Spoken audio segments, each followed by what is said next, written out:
एसएसटीपी classes में स्वागत है शिक्षक बंधु। अभी प्राप्त सूचना के आधार पर 40,506 प्रधान शिक्षक भर्ती का सिलेबस सरल होगा और नवंबर-दिसंबर में परीक्षा संभव। अर्थात प्रधानाध्यापक की परीक्षा में 421 ही सफल हुए थे, इसलिए होगा बहुत बड़ा बदलाव।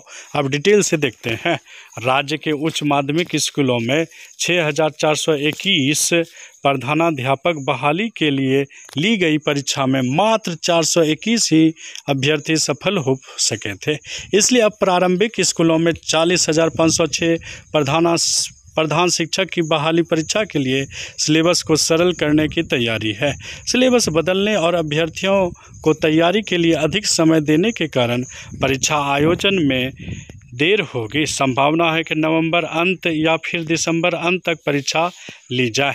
इस माह के अंत तक इस मामले पर बीपीएससी और शिक्षा विभाग के बीच बैठक में सिलेबस के बिंदु पर चर्चा होगी। बीपीएससी के नए अध्यक्ष अतुल प्रसाद के समक्ष प्रधान शिक्षक बहाली के संबंध में जल्द ही पहले प्रेजेंटेशन दिया जाएगा। इसके बाद उनकी राय के बाद बीपीएससी के अधिकारियों और शिक्षा विभाग के अपर सचिव और प्राथमिक शिक्षा निदेशक के साथ बैठक होगी। माना जा रहा है कि इस बैठक के दौरान ही सिलेबस में संशोधन का निर्णय ले लिया जाएगा। सितंबर के अंत और अक्टूबर में दुर्गा पूजा से दीपावली और छठ पर्व भी पड़ता है, इसलिए नवंबर के पहले परीक्षा होने की संभावना बिल्कुल नहीं है।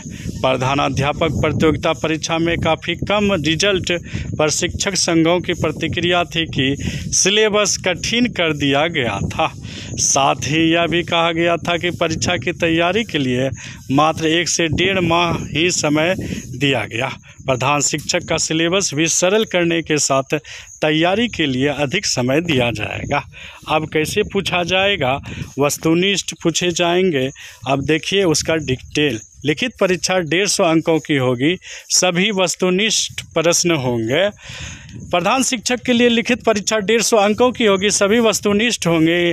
इसमें समान अध्ययन से 75 अंक, डीएलएड विषय 75 अंक का होगा।